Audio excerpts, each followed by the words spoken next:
Well, we're finally here. After almost 2 months of waiting, we at last get to see the fallout of one of the most game-changing reveals in Steven Universe. Cartoon Network is releasing new episodes in a 5-part event titled Heart of the Crystal Gems, and it appears the next chapter of the show is underway.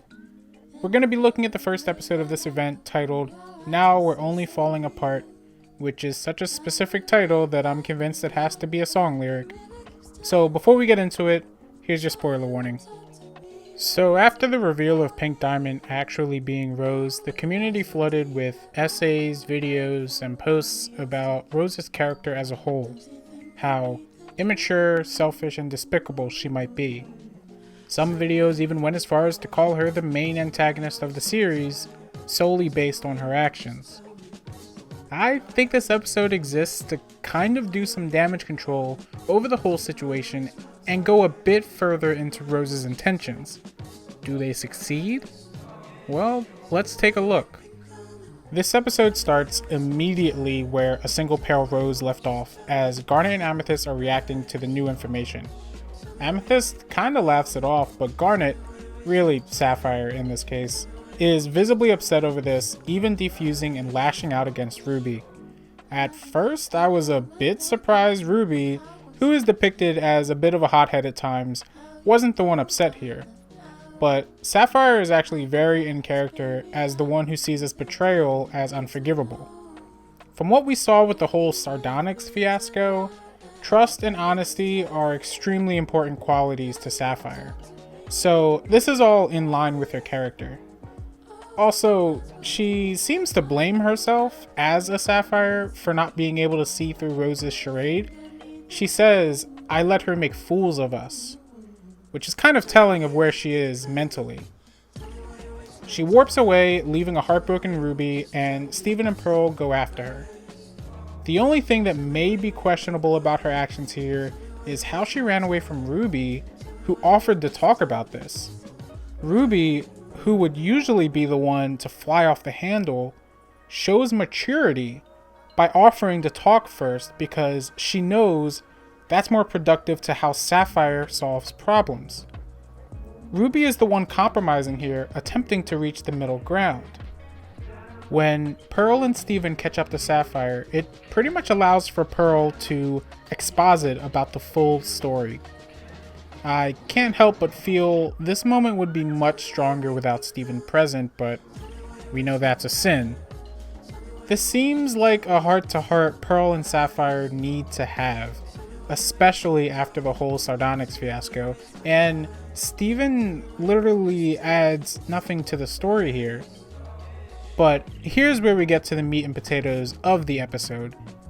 Pearl, who continues to be the best character in this show, Fight Me, was tasked to make Pink Diamond happy, which, because Pink is a bit of a problem child, naturally leads to the idea of visiting the Earth kindergarten.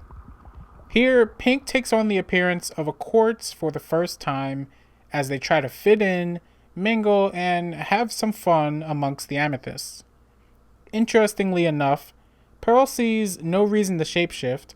My guess is because she knows amethysts probably aren't intuitive enough to wonder why a quartz gem is traveling with a pearl. Either that or it's a plot hole. Also, they mentioned that Amethyst 8XM hasn't emerged yet, and her squad leaves without her. A not so subtle nod to a certain overcooked runt we all love. Pearl shows Pink the rest of Earth, and she becomes infatuated with it, even trying to tell the diamonds to preserve life on Earth. When they wouldn't listen, Pink hatched a plan to start a revolution to scare the gems off Earth. After a single pale Rose, we were left under the impression Pink started the Gem War simply to run away from her duties as a diamond and be free on Earth. Now we see that it was more to specifically preserve the beauty of the planet, and we now see how that desire transitioned into fighting for love and freedom when she met Garnet. So as Sapphire puts it, Rose was following them instead of leading them, which is just a poetic way of saying that Rose's convictions changed when she met Garnet and the others and fought to preserve their ways of life. This isn't really any different than what they had thought Rose was doing before, but the full story allows for Sapphire to see that Pink was rather genuine and wasn't just roping in other gems into her war for selfish reasons. Happy ending. But they warp back to see a note left on the ground from Ruby, who has apparently gone AWOL. So that was Now We're Only Falling Apart. This episode is really great for the story and sets up conflicts that will probably permeate throughout the rest of this event. In only 11 minutes, it found a way to explain the full motivations of Pink Diamond, which effectively redeems her in my opinion, make Pink rather likable, have Sapphire come around, and even sets up the next episode, all without feeling too rushed.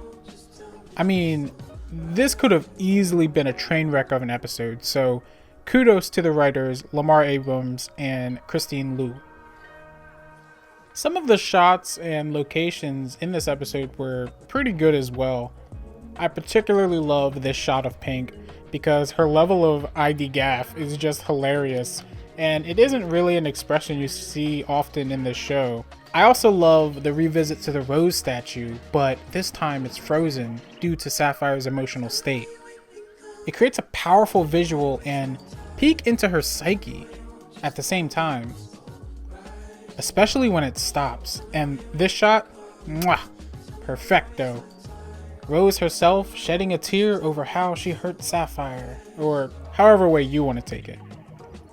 Watching Pink Diamond trying to fit in with the other amethysts was pretty adorable, and this segment of the episode kind of made her really likable. And I didn't know how I felt really about Rose as a character. The series kind of makes you flip-flop back and forth between if you like her or not, but seeing her have this just wonder and curiosity about the gems coming into life on planet Earth and just trying to see her fit in just like a awkward teenager is just pretty laughable. As I've said in previous videos, my hype for Steven Universe was waning for a bit back in season 3 and 4, but it's episodes like these that restore my faith in the show.